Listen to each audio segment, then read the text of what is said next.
Chapter 4. But not even the mysterious references to the mummy or the prospect of a revelation by digging were able to hinder the reaction that followed the intense excitement of the past 12 hours, and I slept the sleep of the dead, dreamless and undisturbed.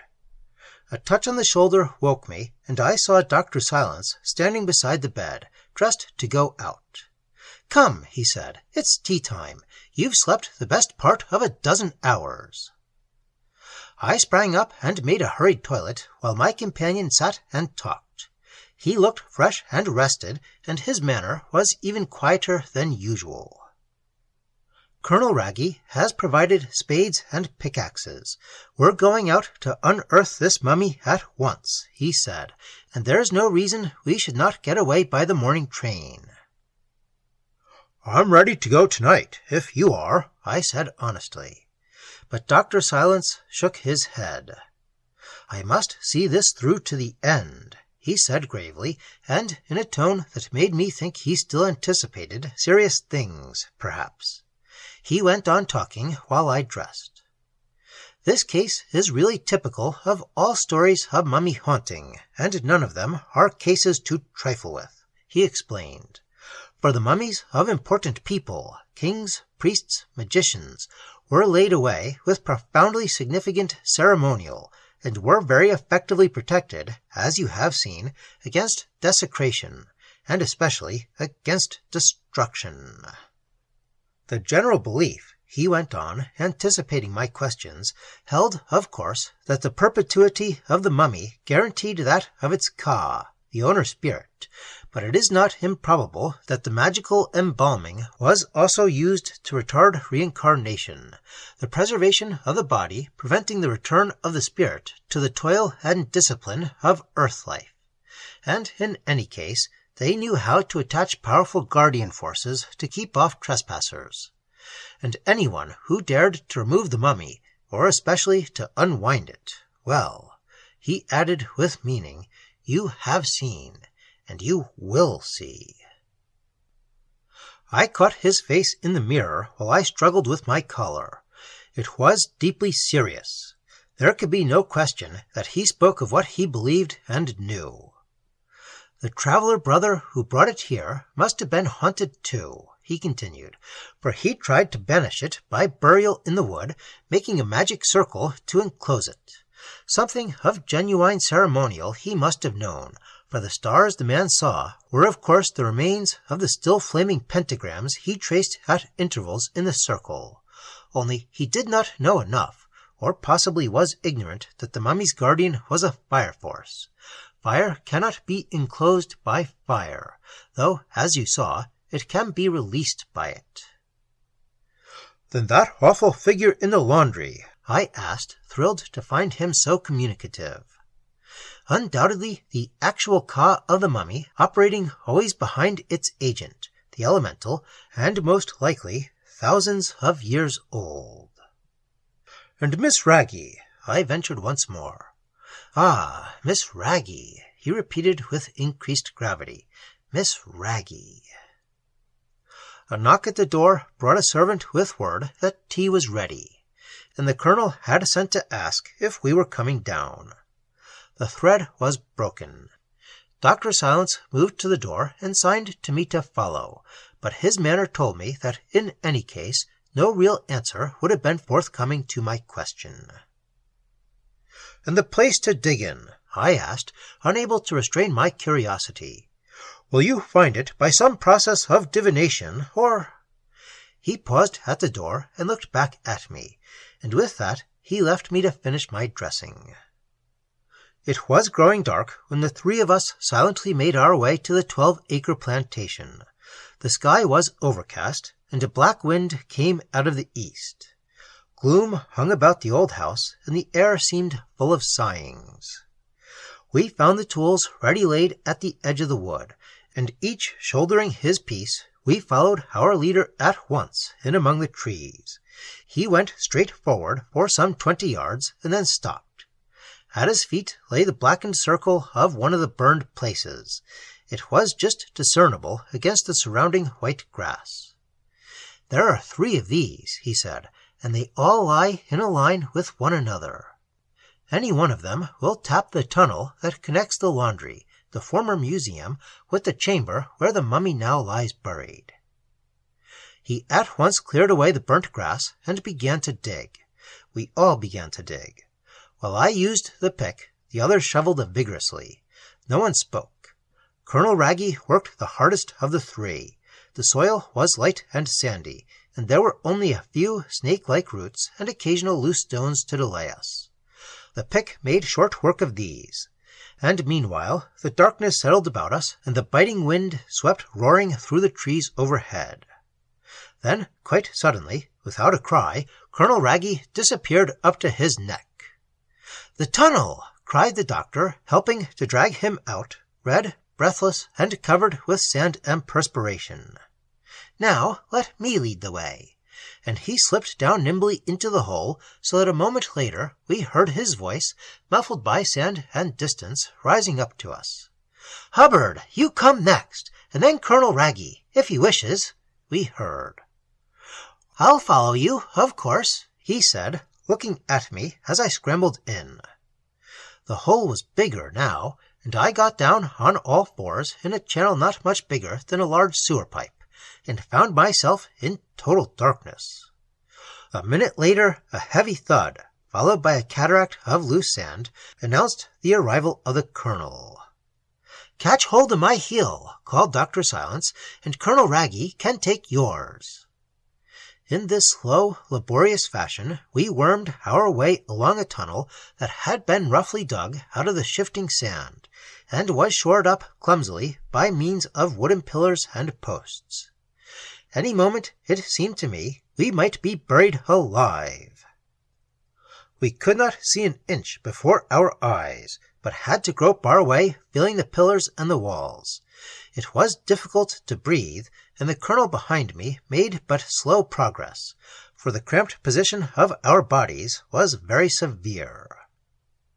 We had traveled in this way for 10 minutes, and gone perhaps as much as 10 yards, when I lost my grasp of the doctor's heel. "Ah!" I heard his voice, sounding above me somewhere. He was standing up in a clear space, and the next moment I was standing beside him. Colonel Wragge came heavily after, and he too rose up and stood. Then Dr. Silence produced his candles, and we heard preparations for striking matches. Yet, even before there was light, an indefinable sensation of awe came over us all. In this hole in the sand, some 3 feet underground, we stood side by side, cramped and huddled, struck suddenly with an overwhelming apprehension of something ancient, something formidable, something incalculably wonderful, that touched in each one of us a sense of the sublime and the terrible, even before we could see an inch before our faces. I know not how to express in language this singular emotion that caught us here in utter darkness, touching no sense directly, it seemed, yet with the recognition that before us, in the blackness of this underground night, there lay something that was mighty with the mightiness of long past ages. I felt Colonel Wragge pressing closely to my side, and I understood the pressure and welcomed it. No human touch, to me at least, has ever been more eloquent.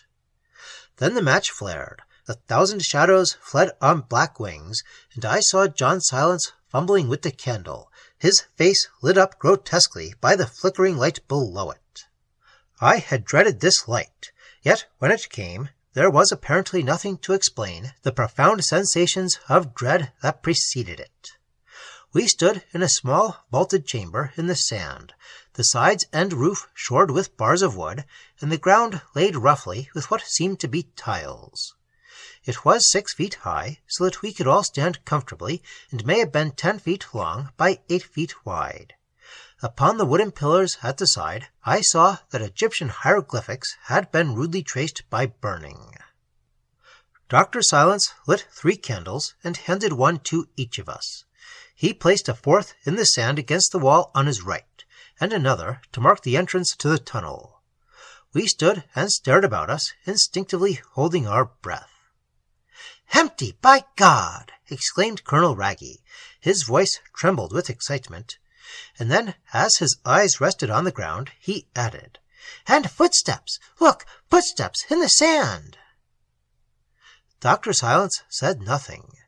He stooped down and began to make a search of the chamber, and as he moved, my eyes followed his crouching figure and noted the queer distorted shadows that poured over the walls and ceiling after him. Here and there thin trickles of loose sand ran fizzing down the sides. The atmosphere, heavily charged with faint yet pungent odors, lay utterly still, and the flames of the candles might have been painted on the air for all the movement they betrayed. And as I watched, it was almost necessary to persuade myself forcibly that I was only standing upright with difficulty in this little sand-hole of a modern garden in the south of England. For it seemed to me that I stood, as in vision, at the entrance of some vast rock-hewn temple far, far down the river of time. The illusion was powerful and persisted.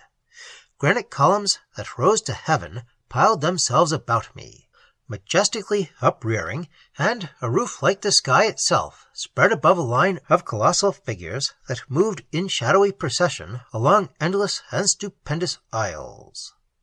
This huge and splendid fantasy, born I knew not whence, possessed me so vividly that I was actually obliged to concentrate my attention upon the small stooping figure of the doctor, as he groped about the walls in order to keep the eye of imagination on the scene before me. But the limited space rendered a long search out of the question, and his footsteps, instead of shuffling through loose sand, presently struck something of a different quality that gave forth a hollow and resounding echo. He stooped to examine more closely. He was standing exactly in the center of the little chamber when this happened, and he at once began scraping away the sand with his feet. In less than a minute, a smooth surface became visible, the surface of a wooden covering. The next thing I saw was that he had raised it and was peering down into a space below. Instantly, a strong odor of nitre and bitumen, mingled with the strange perfume of unknown hand-powdered aromatics, rose up from the uncovered space and filled the vault, stinging the throat and making the eyes water and smart. "The mummy!" whispered Dr. Silence, looking up into our faces over his candle, and as he said the word, I felt the soldier lurch against me, and heard his breathing in my very ear. "The mummy!" he repeated under his breath, as we pressed forward to look. It is difficult to say exactly why the sight should have stirred in me so prodigious an emotion of wonder and veneration, for I have had not a little to do with mummies, have unwound scores of them, and even experimented magically with not a few. But there was something in the sight of that grey and silent figure, lying in its modern box of lead and wood at the bottom of this sandy grave, swathed in the bandages of centuries, and wrapped in the perfumed linen that the priests of Egypt had prayed over with their mighty enchantments thousands of years before. Something in the sight of it lying there and breathing its own spice-laden atmosphere, even in the darkness of its exile in this remote land. Something that pierced to the very core of my being, and touched that root of awe which slumbers in every man near the birth of tears and the passion of true worship. I remember turning quickly from the colonel, lest he should see my emotion, yet fail to understand its cause, turn and clutch John Silence by the arm, and then fall trembling to see that he, too, had lowered his head, and was hiding his face in his hands. A kind of whirling storm came over me, rising out of I know not what utter deeps of memory, and in a whiteness of vision I heard the magical old chauntings from the Book of the Dead.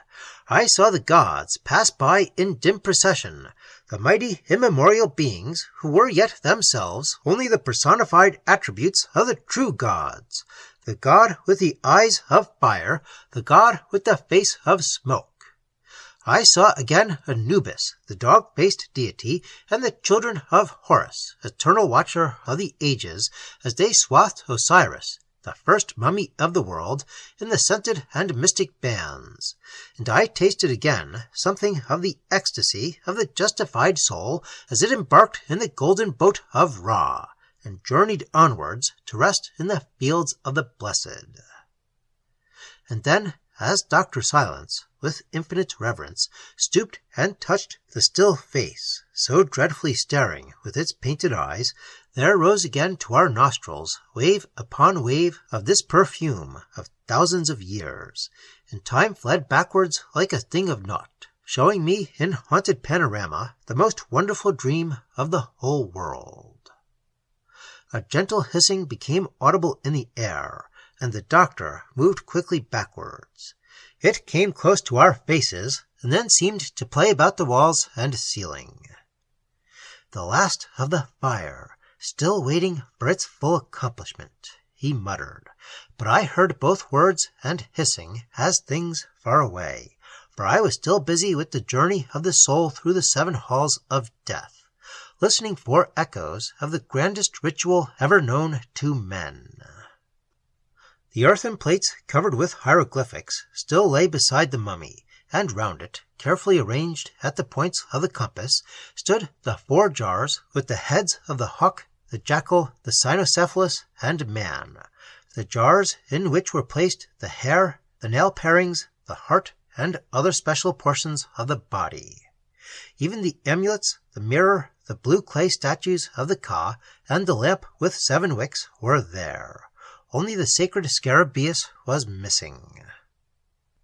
Not only has it been torn from its ancient resting place, I heard Dr. Silence saying in a solemn voice as he looked at Colonel Wragge with fixed gaze, but it has been partially unwound.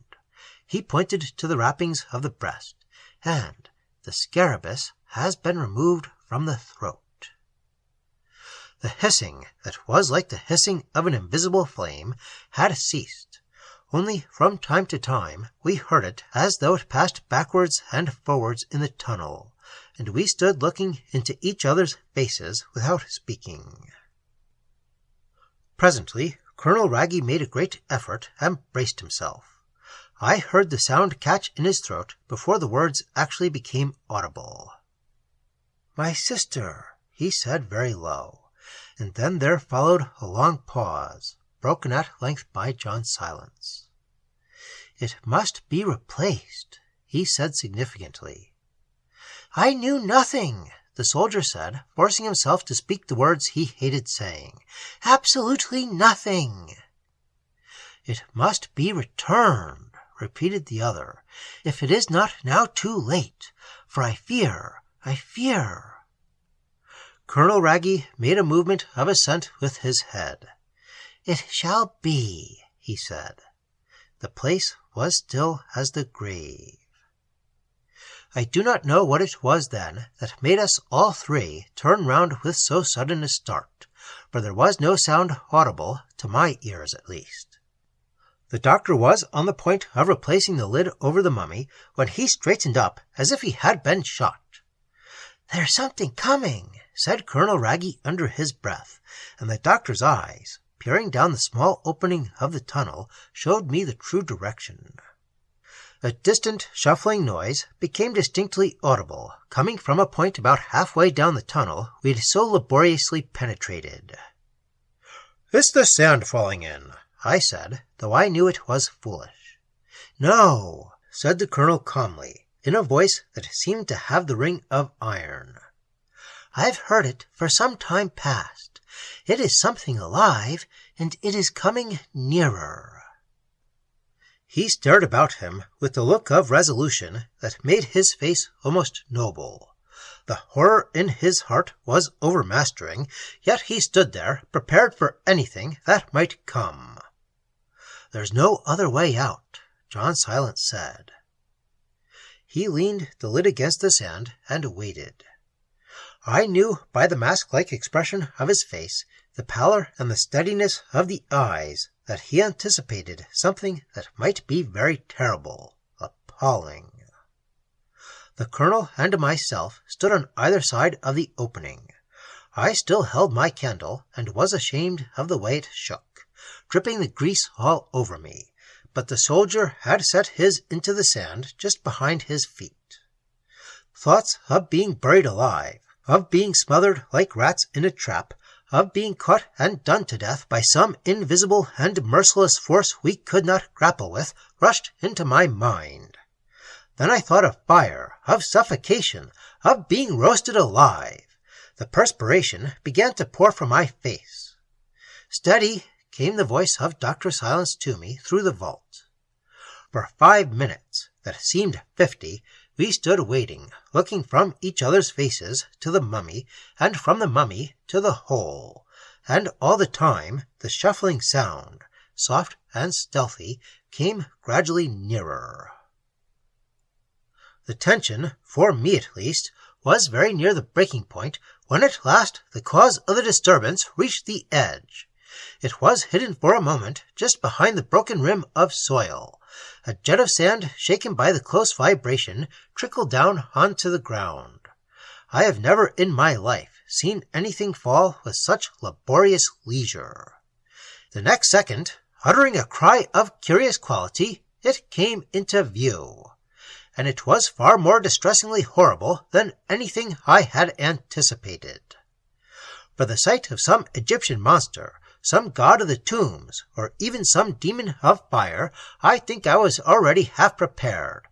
But when instead I saw the white visage of Miss Wragge, framed in that round opening of sand, followed by her body crawling on all fours, her eyes bulging and reflecting the yellow glare of the candles, my first instinct was to turn and run like a frantic animal seeking a way of escape.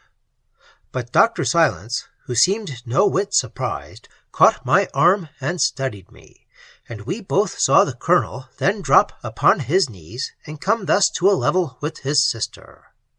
For more than a whole minute, as though struck in stone, the two faces gazed silently at each other, hers, for all the dreadful emotion in it, more like a gargoyle than anything human, and his, white and blank with an expression that was beyond either astonishment or alarm. She looked up, he looked down. It was a picture in a nightmare, and the candle, stuck in the sand close to the hole, threw upon it the glare of impromptu footlights. Then John Silence moved forward and spoke in a voice that was very low, yet perfectly calm and natural. "I am glad you have come," he said. "You are the one person whose presence at this moment is most required, and I hope that you may yet be in time to appease the anger of the fire, and to bring peace again to your household, and," he added lower still, so that no one heard it but myself, "safety to yourself." And while her brother stumbled backwards, crushing a candle into the sand in his awkwardness, the old lady crawled farther into the vaulted chamber and slowly rose upon her feet. At the sight of the wrapped figure of the mummy, I was fully prepared to see her scream and faint. But on the contrary, to my complete amazement, she merely bowed her head and dropped quietly upon her knees. Then, after a pause of more than a minute, she raised her eyes to the roof, and her lips began to mutter as in prayer. Her right hand, meanwhile, which had been fumbling for some time at her throat, suddenly came away, and before the gaze of all of us, she held it out, palm upwards, over the grey and ancient figure outstretched below, and in it we beheld glistening the green jasper of the stolen scarabaeus. Her brother, leaning heavily against the wall behind, uttered a sound that was half cry, half exclamation. But John Silence, standing directly in front of her, merely fixed his eyes on her and pointed downwards to the staring face below. "Replace it," he said sternly, "where it belongs." Miss Wragge was kneeling at the feet of the mummy when this happened. We three men all had our eyes riveted on what followed.